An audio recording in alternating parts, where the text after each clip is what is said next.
아까 사회하신 집사님이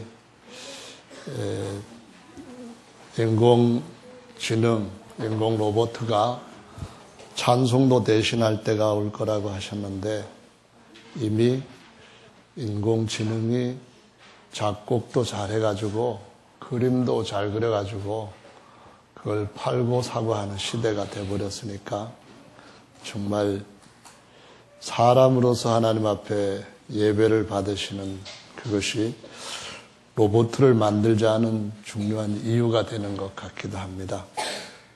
오늘 본문에도 보시면은 예수께서 다시 오실 때에 사람들이 비로소 예수님을 알고 찬송할 것이라고 말씀하고 있습니다. 그때까지는 이스라엘 집안들이 전부 다 황폐하게 되고 버림바가 될 것이다 라고 말씀을 하셨습니다. 오늘 본 말씀은 제목을 신앙은 가장 현실적인 문제다 라는 제목을 가지고 말씀을 드리려고 합니다. 곧 신앙이라고 하는 것은 우리 집이 세워질 것인가 망할 것인가, 우리 가문이 정말 번성할 것인가 퇴락하고 대가 끊어져 버릴 것인가, 거기에 대한 직결되어 있는 문제라고 말씀합니다. 매일 예수님의 말씀을 듣는 예루살렘과 유다 사람들,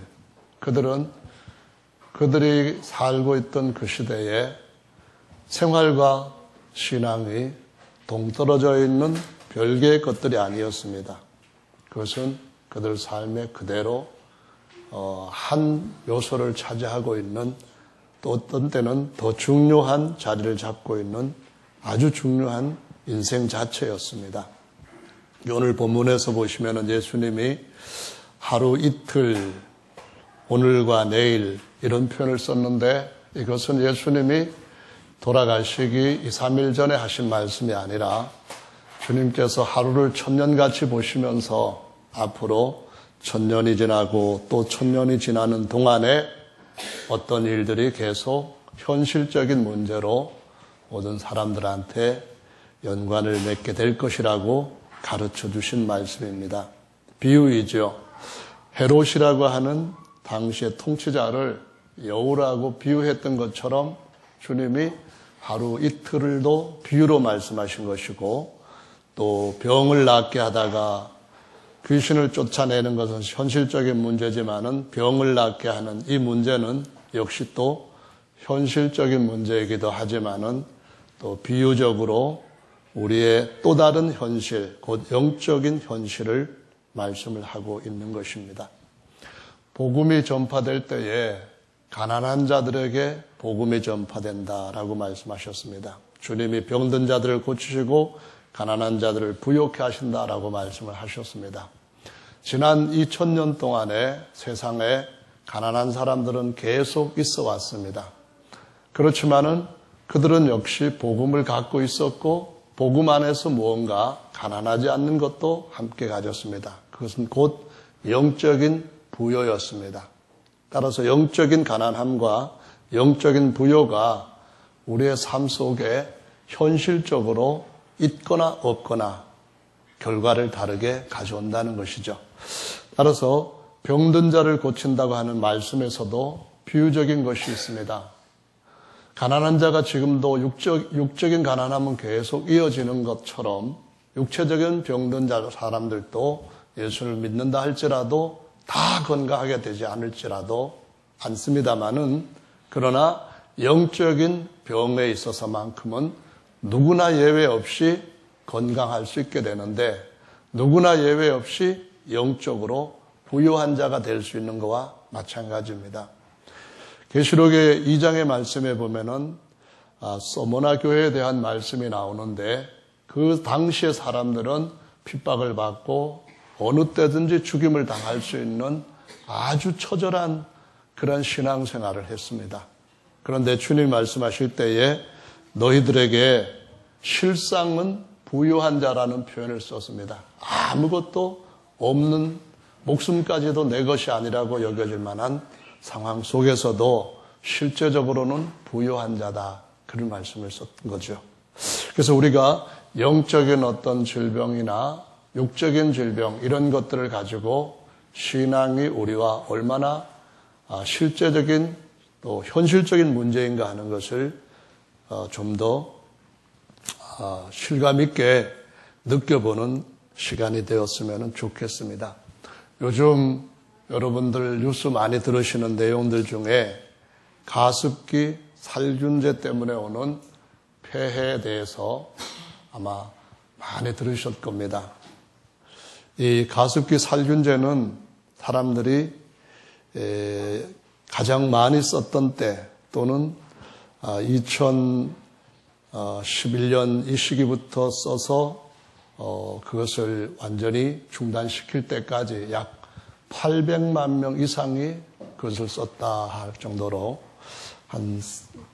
그 매출액도 엄청나게 많은 양을 썼는데 한 해에 한 60만 개 이상이 판매되기까지 했던 아주 획기적인 그 상품이었습니다. 예전에 우리가 메르스가 왔을 때에 손 소독제가 불티나게 팔렸던 것 같은 그런 것과 마찬가지로 가습기가 많이 팔렸는데 2012년 12월에 정부에서 공동 조사를 해가지고 가습기에 의한 그 폐해 같은 것들을 이렇게 데이터를 내보니까 가습기로 인해서 죽은 사람들이 한 몇백 명에 이를 것이라고 하는 그런 얘기를 하고 있고 그것이 폐 손상 같은 것들을 일으키거나 호흡 곤란 또는 기도 손상 이러한 증세를 보이고 특히 영유아, 아동, 임신부, 노인들한테 치명적인 영향을 끼쳤다라고 말을 합니다. 근데 이 가습기를 사용했던 사람들 혹시 여러분들도 사용하셨는지 모르겠는데 당시는 부모님들한테 효도하기 위해 가지고 가습기와 가습기에 첨가 살균제를 사서 보내드린 적도 많이 있었다고 합니다. 그랬는데 좋은 의미에서 그렇게 했지만은 결과적으로는 그것 때문에 어떤 태어난 아이는 금방 폐가 섬유화돼 가지고 호흡을 제대로 못해서 고통을 받다가 죽기도 하고 산모가 금방 죽기도 하고 또 어떤 아이는 살기는 살았지만은 지금도 초등학교 다니면서 산소통을 이만한 거를 가방과 함께 끌고 다니는 그런 삶을 살고 있고 지금도 중증 환자들은 엄청난 수술비에 고통을 당하고 있습니다. 폐를 이식을 하거나 그 외에 다른 여러 가지 치료와 생존을 위해서 엄청난 많은 비용들을 부담하고 그 비용뿐만 아니라 정신적인 문제는 말로 다 할 수 없을 정도로 그들은 피해를 여전히 지금도 안고 살아가고 있습니다.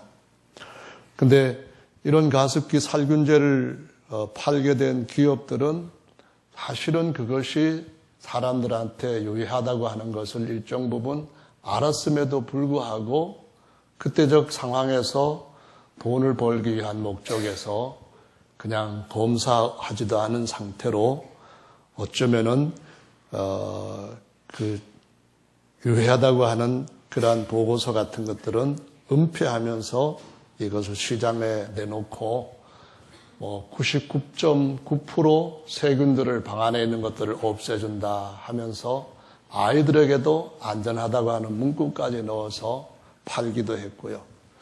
또 어떤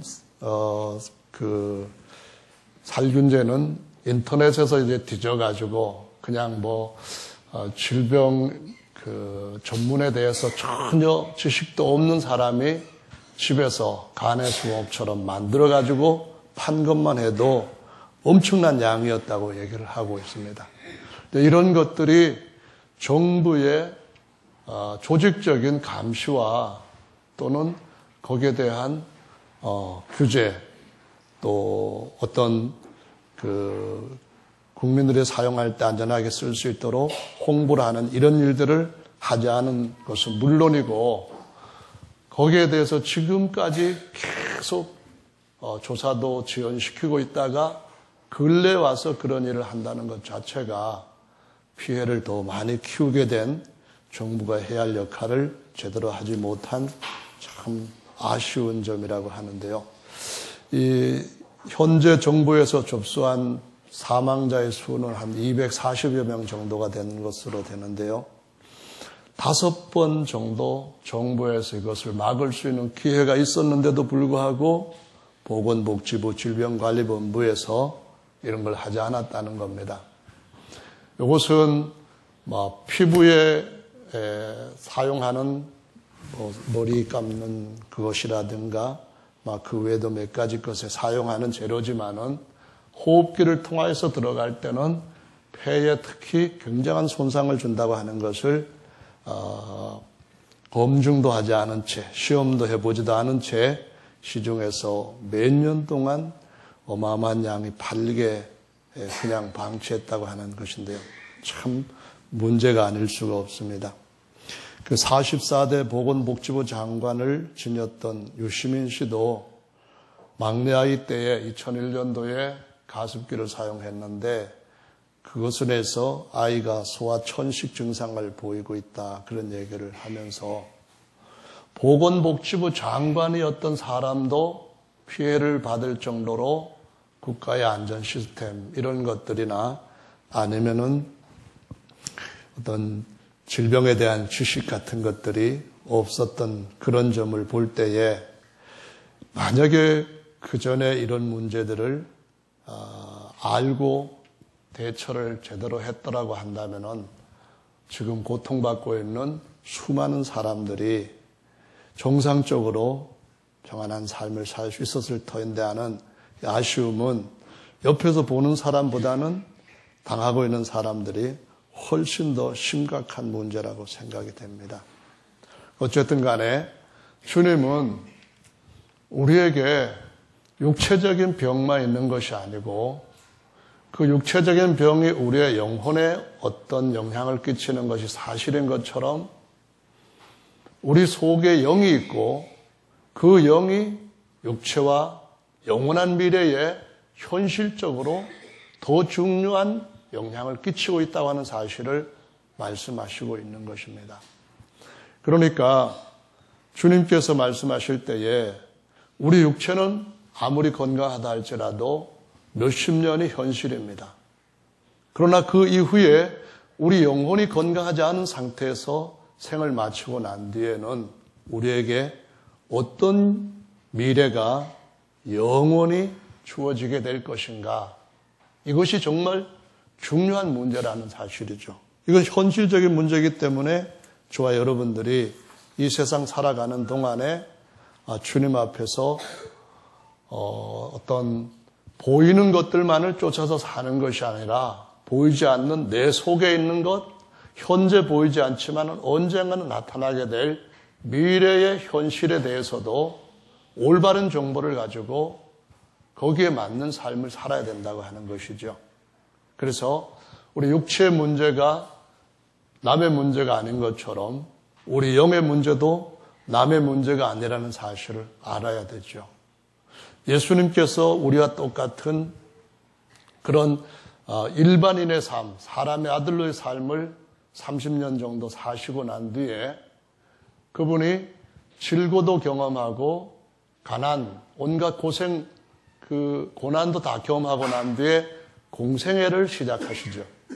공생애를 시작하실 때 제일 먼저 그분은 시험을 받으셨는데 그 시험에서 40일 동안 금식하고 난 뒤에 육체 먹을 것에 대한 시험을 받게 됩니다. 영적인 문제와 육적인 문제는 현실입니다.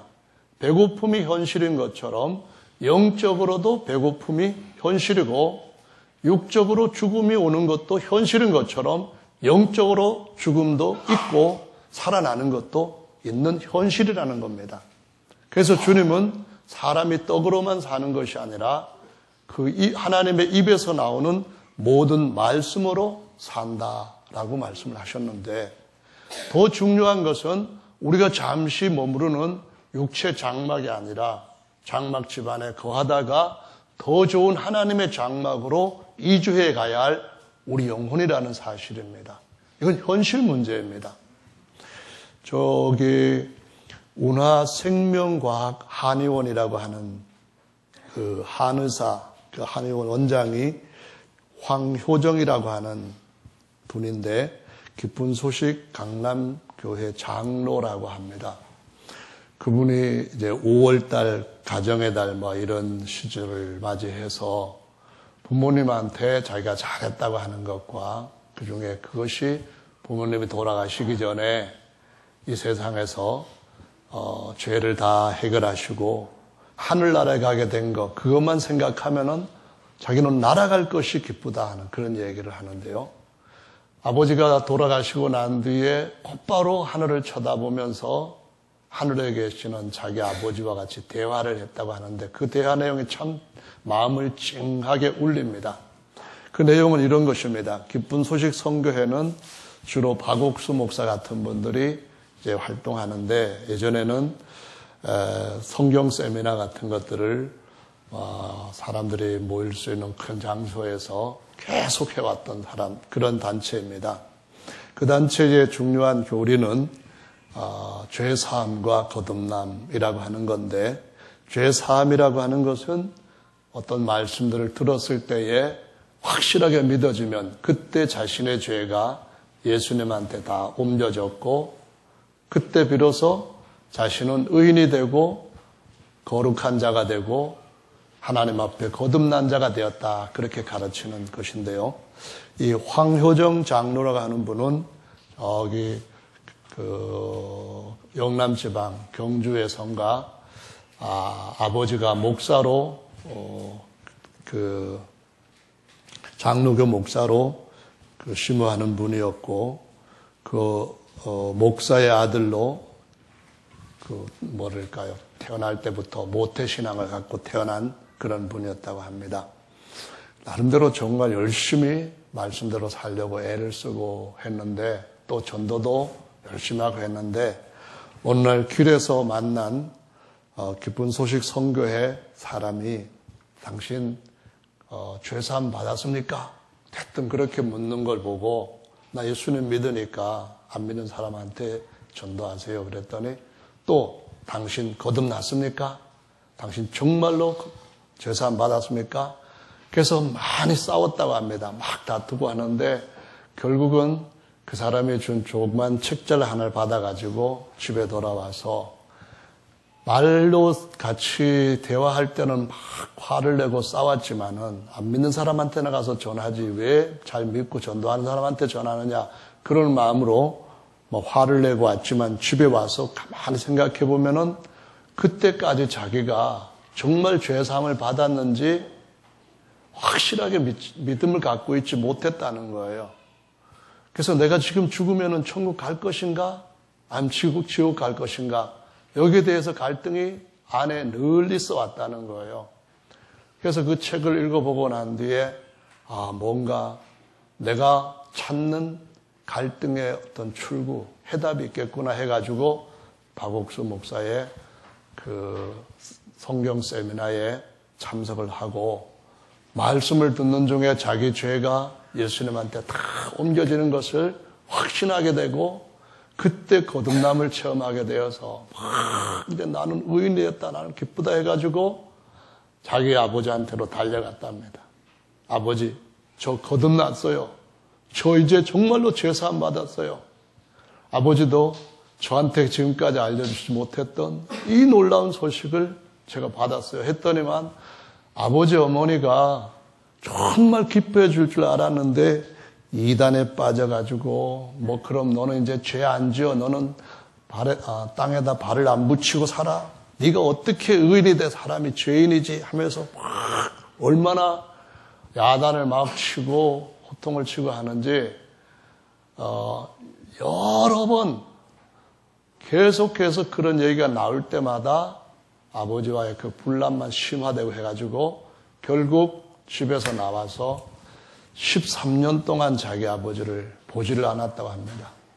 그런데 어머니한테서 어느 날 전화가 왔는데 너희 아버지가 식도암인데 말기라고 한다. 그런 이야기를 듣고 내가 지금까지 복음을 묻어두고 있었구나.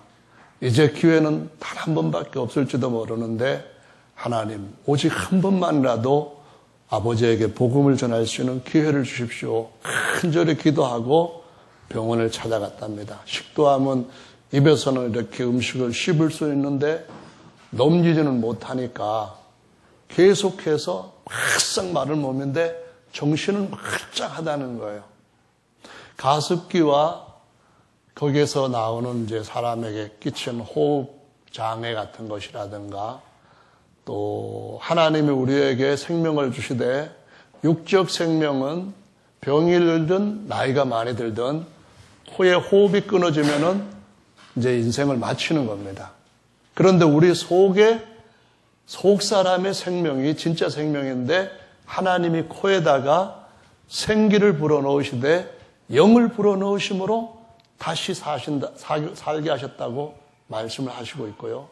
예수님이 부활하시고 난 뒤에도 성령을 받으라 하시면서 숨을 내쉬셨다고 말씀합니다.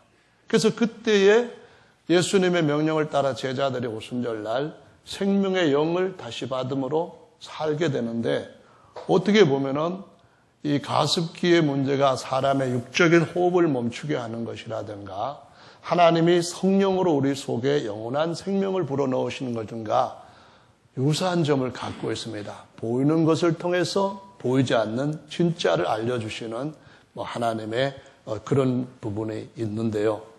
아까 말씀드렸던 것처럼 그 아버지한테 가서 아버님 제가 이단에 빠졌다고 지금까지 말씀하셨는데 지금 잘 살고 있잖아요. 서울에서 한의원 잘 되고 있고 결혼해서 자녀들 잘 있고 행복하게 살잖아요. 제가 정말 잘못 믿는다고 생각하세요? 아니잖아요. 지금까지 한 번도 아버님이 들어보시지를 않으셨는데 지금이라도 한번 들어봐 주시겠습니까? 소원입니다. 하면서 4시간 동안 여기에 대해 가지고 얘기를 하는데 처음에는 듣기 싫어하는 표정이 나오시더니만 시간이 흐를수록 편해지면서 고개를 끄덕끄덕 하시더라 합니다. 그리고 나중에 이제 질문을 하기를 아버님 이제 죄인입니까? 물었더니 자기가 한 말을 받아들였으면은 그럼 죄인이지 이렇게 대답하실 건데 나는 이제 의인이 되었다 그러시더래요. 그래서 너무 날아갈 때 기쁘었고 그럼 아버님 지금 죄가 깨끗해졌습니까? 그랬더니 깨끗해졌다 그러더래요. 그리고 그럼 아버님 거듭난 사람은 이렇게 되면 거듭났다고 하는데 거듭난 사람은 거룩한 사람이라는데 아버님 지금 거룩합니까? 그랬대요. 나는 거룩하다 그러더래요. 여러분 성도라고 하는 말은 죄에서 구원받았다고 하는 말은 본래 의인이라는 말입니다. 그리고 성도란 말은 거룩한 사람이란 말입니다. 그런데 목회를 오랫동안 해왔던 분이 다른 사람들한테 죄를 용서받고 하나님 나라로 가야 된다고 가르쳐왔던 분이 임종을 맞이해서 그거를 모르고 있다가 아들이 한 그 말을 듣고 죄사함이라는 것도 받고 거듭나기도 했다고 하는 얘기를 이 바욱스 그 파에서 만든 동영상에서 많이 이렇게 띄우고 있습니다. 여러분 생각은 어떠십니까? 제가 만났던 목회자들 중에서도 죄사함을 언제 받는 건지 정말 모르겠어요. 이렇게 질문하는 분들이 있었습니다.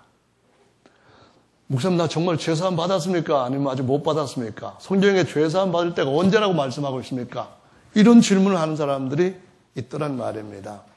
그러면은 그것이 정말 하나님께서 우리에게 주신 것이 그렇게 죄사함 받는 것, 거듭나고 하는 것이 그런 사람들이 말하는 그런 것일까요? 한번 생각해 보세요. 부모에게 대해서 13년 동안 아유 정말 담을 쌓고 살던 사람이 마지막 부모님 임종하시기 전에 찾아가서 그렇게 해서 아버님이 하늘에 올라가셨다고 하는 걸 확신 갖고 정말 기뻐하는 그 기쁨이 영원토록 누릴 수 있는 진정한 기쁨이라고 성경적인 증거를 갖고 있는 것일까요? 그것이 문제입니다. 그분들한테는 그것이 어디 멀리 있는 장래 그냥 있어도 좋고 없어도 좋은 별로 그렇게 중요하지 한 문제가 아니라 심각한 현실 문제입니다. 당면한 가장 중요한 문제는 과연 내가 언제든지 죽을 수도 있는데 죽고 난 뒤에 하나님께서 준비해 놓은 그런 나라에 갈 수 있는지 아니면 사탄 마귀를 위하여서 준비한 영원한 형벌에 떨어질 수밖에 없는지 거기에 대한 분명한 이 세상에서 해결해야 할 가장 중요한 문제를 해결하는 것입니다. 여러분 그렇지 않습니까? 이건 정말 현실적인 문제인 줄로 우리가 알아야만 됩니다. 어떤 분이 이런 질문을 했습니다. 가정이 먼저인가 직장이 먼저인가? 여러분 생각 어떠세요? 가정이 먼저야 됩니까? 직장이 먼저야 됩니까? 가정이 먼저야 되겠죠. 직장은 가정을 잘 유지하기 위해서 필요한 것입니다. 직장이 안 되면은 그냥 두 부부가 집에서 다른 뭘 해서라도 가정은 지켜야 됩니다. 그렇죠? 그러면은 다시 한번 질문을 드려볼게요. 가정이 먼저입니까? 병원이 먼저입니까? 여러분 생각 어떠세요? 물론 의사에게 질문한다면은 의사한테는 병원이 하나의 직장입니다. 그러나 제가 아는 어떤 여자분이 있는데 뇌에 종양 암이 생겨가지고 시골에서 서울에 올라와서 수술을 했습니다. 아직도 치료를 하고 있는 중에 있습니다. 뇌에 또는 다른 어디에 치명적인 질병이 걸리면은 그 사람한테 당신 가정이 먼저입니까? 아니면 병원이 먼저입니까? 묻는 것은 이거는 욕하는 겁니다. 그 사람한테는 생존 자체입니다. 치료를 위해서 가정에 많은 것들을 접어두고 병원에서 치료할 수 있는 의술이라든가 의학이라든가 아니면 여러 장비들한 도움을 받을 수 있는 대로 받고 싶어 하는 것이 환자의 정확한 마음이고 진정한 마음이고 가족들도 그렇게 여기는 마음입니다. 오늘 본문 말씀은 예수님께서 병자들을 치료하러 오셨다고 말씀하십니다. 이 병은 육신적인 병이 아니라 더 심각하고 중요한 영적인 죄에 대한 문제입니다. 죄에 대한 문제를 가지고 있는 사람한테 가정이 먼저입니까? 신앙이 먼저입니까? 물었을 때에 우리는 어떻게 답을 해야 됩니까? 신앙은 우리가 우리 자신을 가정뿐만 아니라 각각 개인의 영혼을 보존할 수 있는 다른 데서는 얻을 수 없는 유일한 방법입니다. 신앙이라고 하는 것은 정말로 우리 삶에 있어서 우리 영혼을 치료하고 우리를 공격해오는 바이러스라든가 다른 어떤 것보다도 더 강한 죄와 사단의 모든 공격으로부터 우리 자신을 보호할 수 있고 우리의 삶을 영원 세계로 들어갈 수 있을 때까지 천국 문까지 인도해주는 유일한 안내서이고 길이요 힘이 되는 것입니다. 그래서 우리는 마지막 죽는 순간에도 신앙을 빼앗으러 가는 어떤 방법에도 속지 않고 굴복하지 않고 믿음을 지키려고 하는 것입니다. 왜냐하면 다른 어떤 것들도 우리의 영원한 가정, 우리의 영원한 개인의 영혼을 지켜줄 수 있는 어떤 것도 없기 때문입니다. 그래서 저와 여러분들은 정말로 하나님 앞에서 우리의 믿음의 근본적인 것들을 놓치지 않고 우리의 이해력이라든가 우리의 지혜 총명이 사단 마귀에서 흐려지지 않고 내가 왜 신앙생활을 하는지를 올바로 알고 그 위에 든든히 설 수 있는 뿌리 깊은 신앙, 흔들리지 않는 신앙으로 승리하는 모든 분들이 되시기를 예수님의 이름으로 축원합니다. 환자와 의사 관계는 어떤 의미에서는 공생관계입니다. 그렇죠? 환자가 가갖고 의사 선생님 저한테 잘해야 돼요. 왜 그러시는데요? 제가 병원비 내야만 아니 제가 이 치료비 내야만 당신 당신도 살고 가족도 살 거 아닙니까? 그러니까 내가 당신을 위하는 겁니다. 이러면은 말은 맞습니다. 하지만은 그러면은 난 당신 싫어하기 싫으니까 다하고 나하고 관계없으니까 나한테 더 이상 요구하지 마시오. 내가 적어도 이 질병에 있어만큼 세계에서 가장 권 있는 사람 중에 한 사람이고 당신은 반드시 치료를 받아야 될 사람인데 뭘 택하겠소? 그랬을 때는 공생관계는 아니게 됩니다. 어쩌면은 하나님과 우리 관계를 공생관계로 생각하는 착각 속에 살아가는 사람들이 있을 수도 있습니다. 내가 하나님을 위해서 살고 있습니다. 내가 하나님의 교회를 위해서 헌신하고 있습니다. 내가 우리 교회의 성도들을 위해서 고생하고 있습니다. 어떤 면에는 맞는지도 모릅니다. 하지만은 환자와 의사 관계가 하나님이 의사이시고 우리가 영적인 환자라고 하는 사실을 볼 때는 절대로 공생관계가 아니라는 사실입니다. 절대적으로 하나님만을 의지해야만 살 수 있고 존재할 수 있는 관계라는 사실을 놓쳐서는 안 됩니다. 생각해 보십시오. 우리가 주님 안에서 헌신하고 수고하는 그 모든 것들, 성경에서 말씀하시기를 내가 나를 위해서 내가 사랑하는 누구를 이렇게 사랑해 준 것 참 고맙다. 그래서 주님, 제가 주님을 잘 위해드렸죠. 주의 마음에 합하게, 주님 마음에 기쁘게 이런 일을 잘했지요. 그럴 때에 우리가 주님을 위한 것일까요? 주님 앞에 예배를 극진하 드릴 때 우리가 주님의 부족한 뭔가를 채워드리기 위해서 하는 것일까요? 우리가 주님 앞에 금식하고 희생하고 한평생 정말로 제물로 태워드리듯이 온 생애를 불태웠을 때 정말로 주님께서 뭔가 부족했기 때문에 채워드려야 하는 그런 일을 우리가 한 것일까요? 절대 그것은 아닙니다. 하나님은 부족함이 없는 분입니다. 모든 것들이 다 하나님께로부터 나왔습니다. 생명도 사랑도 사람들이 느끼는 정서도 무엇인가 할 수 있는 능력도 만질 수 있는 모든 이러한 물질 같은 것들도 마실 수 있는 공기도 마실 수 있는 물도 모든 것들이 다 하나님께로부터 나왔습니다. 하나님 앞에는 하나님한테는 부족한 것이 조금도 없습니다. 하나님은 우리에게 찬양을 받고 싶어가지고 찬양받지 못하면은 나를 인정하지 않는구나 그렇게 조바심하시는 분도 아닙니다. 하나님은 영광 자체이시고 하나님은 능력 자체이시고 하나님은 모든 것 자체이십니다. 그렇기 때문에 우리가 하나님을 위해서 한다는 그 모든 것들은 사실은 하나님을 위한 것이 아니라 우리 자신을 위한 것입니다. 내 이름으로 소자한테 냉수한 것을 대접할지라도 결코 너희의 상을 잃지 않게 할 때에 하나님이 우리가 한 일에 대해서 상을 주시는 겁니다. 당신 왜 예수님 믿습니까? 했을 때에 저는 취미삼아 예수님 믿습니다. 예수님 믿는 것이 천국 가면 좋지만은 안 가도 괜찮습니다. 저는 안 가도 예수님 믿을 겁니다. 여러분 그런 믿음을 갖고 있는 분 보시면은 와 대단한 믿음이다. 그렇게 인정하실까요? 여러분 그렇게 인정합니까? 절대로 그렇지 않습니다. 안 가도 좋고 가면 좋고 그건 절대로 아닙니다. 주님께서 자기의 독생자를 십자가에서 그 심한 수치와 고통을 겪게 하시면서 죄인들을 위해서 주신 목적이 무엇입니까? 세상의 그 많은 것들, 우주의 그 많은 것들로는 도저히 해결할 수 없는 인간의 죄 문제를 하나밖에 없는 독생자를 그렇게 고통 가운데서 집어넣고 대속하게 하신 그 이유가 뭡니까? 거기에서 하나님이 기대하시는 것이 뭡니까? 그것은 바로 우리의 죄인에서부터 의인으로 구원시키는 것이 틀림없습니다.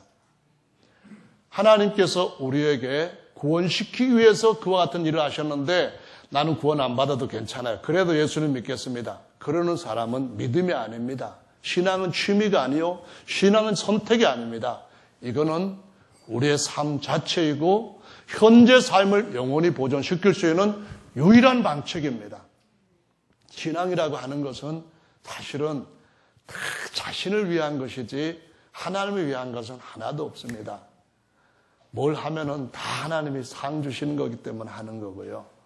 뭘 하면은 주님이 나를 구원하실 것이 보장되었기 때문에 하는 겁니다. 그래서 침례를 받는 것이라든가 성령을 받는 것, 다 주님 위해서 하는 것은 하나도 없습니다.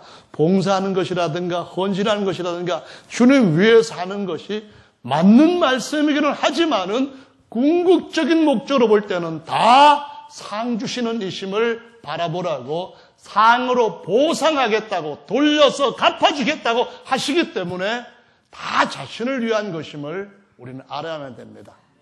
언젠가 제 아내가 한번 이런 얘기를 했습니다. 이거 내가 당신을 위해서 목사 부인으로 지금까지 헌신하고 교회만 알았는데 나한테 이러기야 그러길래 속으로는 이런 생각이 들었습니다. 그때는 얘기를 직접 안 했거든요. 근데 지금 하는데 그게 왜 나를 위한 거야? 사람이 각자 살아가는 길이 있는데 그중에서 신앙이라고 하는 것은 모든 사람이 가져야 될 길이고 그 신앙 안에서 보면은 목사가 되는 사람도 있고 사모가 되는 사람도 있고 집사가 되는 사람도 있고 다 궁극적으로 자신이 주님 앞에서 하는 개인과 하나님과의 관계야. 날 위해서 헌신했다. 그런 소리를 앞으로는 절대 하지 마 그랬는데 그 말을 오늘 처음으로 하게 되었는데요. 여러분 모두가 다 궁극적으로는 자신을 위해서 자신의 최고의 성공과 최고의 이익을 위해서 하는 것. 아니 하지 않으면 절대로 우리 자신이 존재할 수 없는 그 이유 때문에 예수님의 말씀을 믿고 살아가는 것입니다. 그러면은 이 중요한 문제는 여기 있습니다. 과연 내가 죄사함 받았는가요? 수많은 신자들한테 수십 년 동안 목회한 사람도 죽기 전에 죄사함에 대한 확신을 모르고 있다가 아들이 그렇게 전해준 말을 듣고 이제 내가 천국 갈 수 있게 되었구나. 이게 정말 치료를 한 것인가요? 성경은 말씀하시기를 마가복음 16장 15절 16절에 너희는 온 천하에 다니며 만민에게 복음을 전파하라. 믿고 침례를 받는 사람은 구원을 얻을 것이요 믿지 않는 사람은 정죄를 받으리라 말씀합니다. 그 한마디만 봐도 우리가 어떻게 죄사함을 받는지 명백하게 깨달을 수 있습니다. 12제자들이 교회가 시작되는 날 모여서 성령의 기름 부으셔서 진리를 선포하게 하셨을 때에 우리가 어떻게 구원을 받을고 우리가 어떻게 주의 이름을 불러 구원을 받을고 물었던 사람들한테 너희가 회개하여 각각 예수 그리스도 이름으로 침례를 받고 죄사함을 얻으라. 그리하면 성령을 선물로 받으리니 이 약속은 모든 자에게 하신 것이다. 어떻게 이렇게 명확하고 분명한 진리의 말씀을 읽으면서도 외우면서도 쓰면서도 깨닫지 못하고 사람들의 교리에 매여서 목회는 하지만은 제가 그분이 목회를 건성으로 했다거나 아니면은 그냥 직업적으로 했다거나 그 비난하는 게 전혀 아닙니다. 진실로 하셨을 거예요. 그 아들이 아버지한테 권했던 그것이 비난하려고 하는 마음에서 절대로 아닙니다. 정말 아버지 앞에 아들로서 할 수 있는 가장 큰 마지막 효도는 그것이라고 생각했을 그 마음은 너무나 귀하고 제가 갖지도 못한 본받아야 할 그런 효심이라고 생각합니다. 그럴지라도 부모님한테 가습기 사다 드리면서 살균제 갖다 드리는 것이 효도가 아닙니다. 지금 우리는 그것에 대해서 알고 있습니다. 부모님한테 그냥 말씀을 깨닫게 되었을 때에 죄사함 받아 의인이 되었고 거룩한 자가 되었고 거듭난 게 그것과 다르다는 말씀입니다. 예수님을 영접하고 아주 귀한 체험을 했던 사울한테 예수님이 특별히 사람 뽑아서 그가 죄사함 받도록 메시지를 가지고 가게 했습니다. 형제 사울아, 이제는 왜 주저하느냐? 일어나 주의 이름을 불러 침례를 받고 너의 죄를 씻으라 하더라.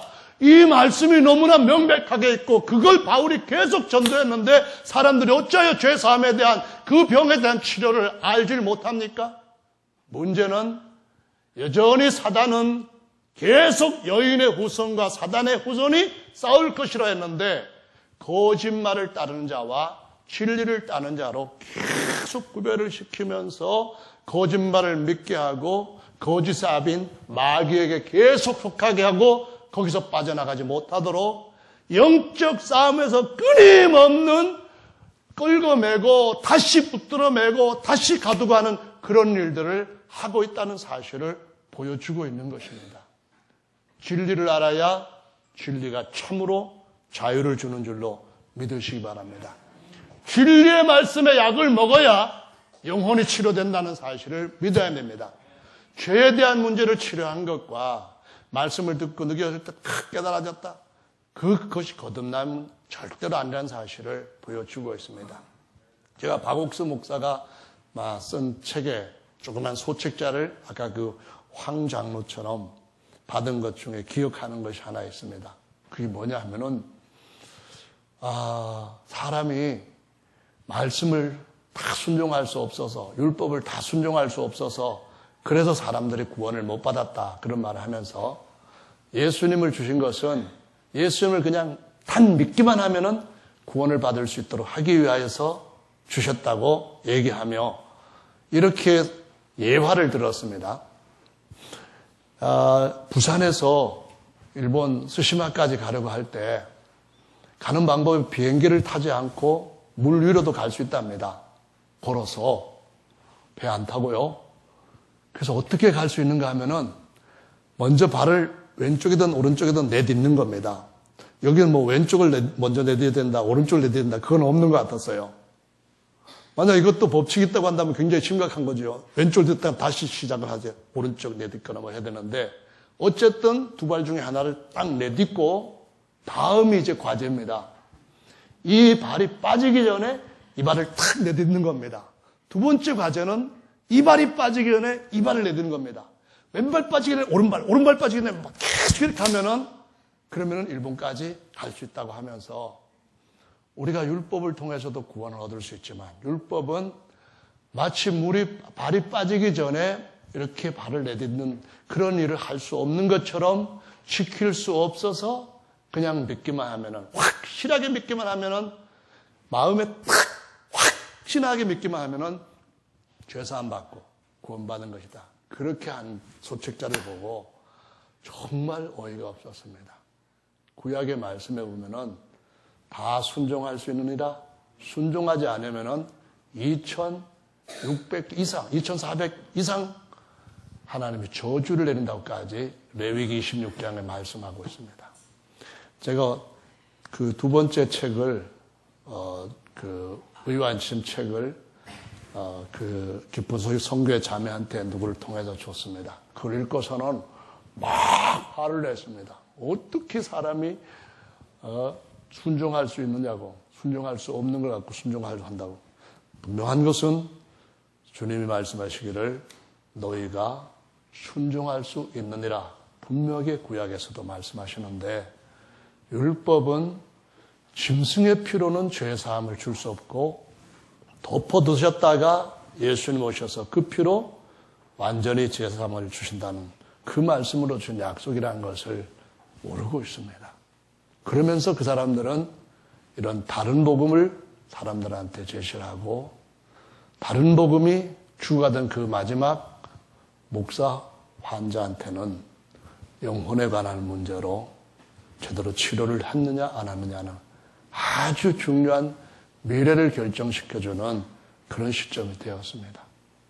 여러분, 저와 여러분들은 죄 사함보다도 더 뛰어난 아담이 범죄했다가 죄 짓지 않은 상태로 회복되었을 때 천사보다 열등한 상태입니다. 죄 사함과 거듭남은 또 다른 하나님이 주시는 은혜입니다. 천사보다도 월등하게 높은 천사들까지 유업으로 받을 수 있는 새로운 출생. 이전에 내 아버지가 가난뱅이였던, 이전에 내 아버지가 탈옥수였던, 이전에 내 아버지가 고급 공무원이었던, 이전에 내 아버지가 세계적 갑부였던 상관없이 하나님 앞에서 다시 태어나서 누구나 다 하나님을 아버지라고 부르고 아버지의 후사가 될 수 있는 새로운 영원한 삶이 거듭남입니다. 육으로 난 것이 아니라 영으로 나는 새로운 출생. 이것도 성경을 말씀하시기를 하나님의 영이 아버지의 영이 우리 안에서 친히 증거해 주시는 증거로 아버지께서 친히 너는 내 아들이라고 해주시는 확실한 증거로 우리에게 주시는 진리의 말씀에서 아는 지식, 좋은 소식이 있다는 것입니다. 이것을 우리가 갖고 있다는 것은 우리 인생에 있어서 정말 귀한 것을 갖고 있고 우리의 현실에 있어서 어느 것보다도 더 소중한 유산을 갖고 있다고 하는 것을 의미하는 것입니다. 이거를 잊지 않으면 여러분 모든 것을 얻게 될 것입니다. 이것을 잃어버리면 모든 것을 설사 천하를 얻었다 할지라도 모든 것을 잃어버릴 수밖에 없게 될 것입니다. 여러분 삶에 정말 예수님이 더 가까이 영육간에 복 주시는 은혜가 있기를 예수님의 이름으로 축원합니다. 앞으로 나오셔서 다 같이 기도하는 시간 함께 갖겠습니다.